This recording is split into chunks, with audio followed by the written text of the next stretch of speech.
You're headed into the foreign policy debate, or CNN, AEI, Heritage. A lot of people, when they talk about foreign policy, they want to know about your Middle East policy, your Israel policy.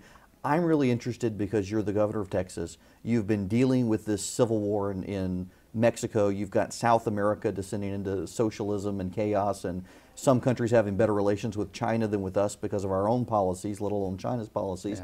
Yeah. How do you see your role, if you were president, in dealing with just the Western Hemisphere? Great. I mean, let me tell you a perfect question, because we have, I think, as many issues, if not more, in the Western Hemisphere as we do halfway around the world. Obviously, making sure that our allies, whether it's Taiwan or Israel or India, and dealing with that Afghanistan, India, Pakistan region, that's important.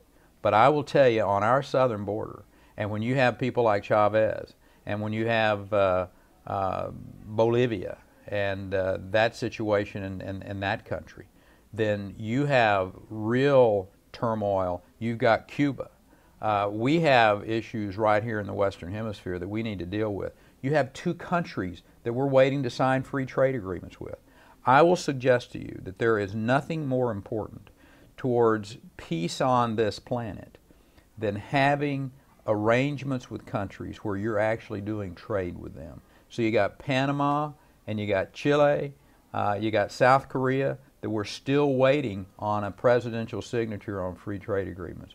All of those need to go forward, and we need to be looking for other places. As a matter of fact, you know, maybe that's one of the ways that you deal with the issue of what's happening in that Afghanistan, India, Pakistan region, and you create a Southeastern Asian free trade zone and have those people sitting down at the table talking to each other about how do we trade with each other.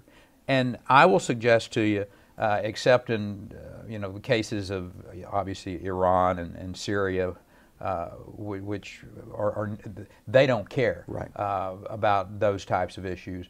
We need to use everything in our toolbox to put the pressure on them. But the key is Western Hemisphere has been ignored way too long, and a President Perry, who's been dealing with these countries for some time, has a pretty good handle on how to deal with them, and particularly to not only find the ways to drive the drug dealers out of Mexico, not unlike what we did with Colombia. I think the next president of Mexico we can have that type of trusting relationship with, because if they don't, there is the possibility of that country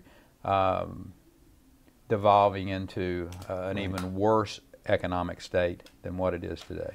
Governor, last question I've always wanted to ask you, just personally, why did you get into politics?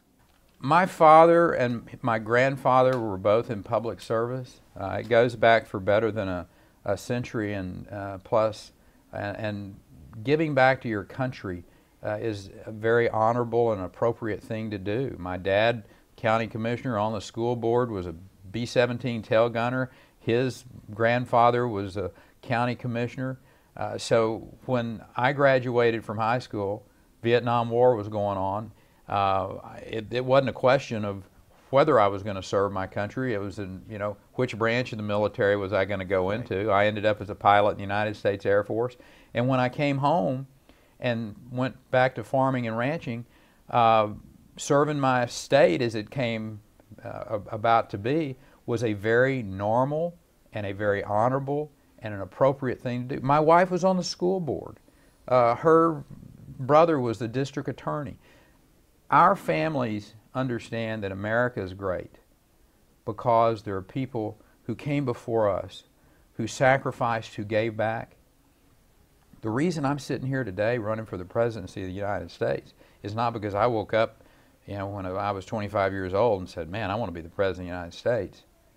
It's because our country's in trouble, and I don't have the privilege of standing on the sideline. I must serve my country. Governor Perry, thanks very much. Good luck to you. Thank you, man.